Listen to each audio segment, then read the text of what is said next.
Hi friends, ഇന്നത്തെ എൻ്റെ lunch preparations ഒന്ന് കണ്ടാലോ. ഞാൻ ആദ്യം തന്നെ അരി കുക്കറിലിട്ട് വേവിക്കാൻ വെച്ചിരുന്നേ. 2 വിസിലായപ്പോൾ ഞാൻ ഓഫ് ചെയ്ത് വെച്ചേക്കുക. ഇനിയും കുറച്ചുകൂടെ കഴിഞ്ഞിട്ട് ഒന്ന് ഊറ്റിയിട്ട് ഒന്ന് വെള്ളം ഒഴിച്ച് തിളപ്പിച്ചൂറ്റിയാൽ മതി. ഇന്ന് ഞാൻ ഉണ്ടാക്കുന്നത് വെണ്ടയ്ക്ക തോരനാണ്. പച്ചക്കറി കിറ്റ് വാങ്ങിച്ചപ്പം ഏറ്റവും അധികം ഉണ്ടായിരുന്നൊരു സംഭവം വെണ്ടയ്ക്കയായിരുന്നു. ഞാൻ അവിയലിലും സാമ്പാറിലും ഒന്നും വെണ്ടയ്ക്ക ഇടുന്നില്ലാത്തതുകൊണ്ടും അതവിടെ ഇങ്ങനെ ഇരുന്ന് പോയി. അപ്പോൾ അതിനെ വെട്ടിക്കൂട്ടി ഞാനൊരു തോരൻ പോലെ ആക്കി. കുറച്ച് തേങ്ങ ഉണ്ടായിരുന്നു, അപ്പോൾ ആ തേങ്ങയും വെച്ച് അതങ്ങ് തട്ടിക്കൂട്ടി. അപ്പോഴത്തേനും നമ്മുടെ ചോറ് തിളച്ച് വന്നിരുന്നു. ഞാൻ നന്നായിട്ടൊന്ന് ഇളക്കി കൊടുത്തു.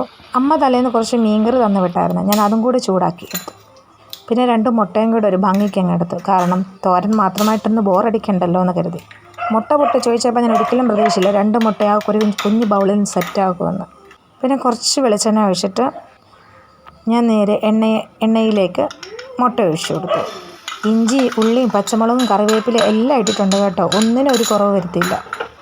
അങ്ങനെ മുട്ടയും റെഡിയായി. അപ്പം ഇന്ന് അമലിച്ചിൻ്റെ ലഞ്ച് ബോക്സിലേക്ക് എന്തൊക്കെയാണെന്നുള്ളത് മനസ്സിലായില്ലേ? അപ്പോൾ ഇനി ലഞ്ച് ബോക്സ് കാണാം.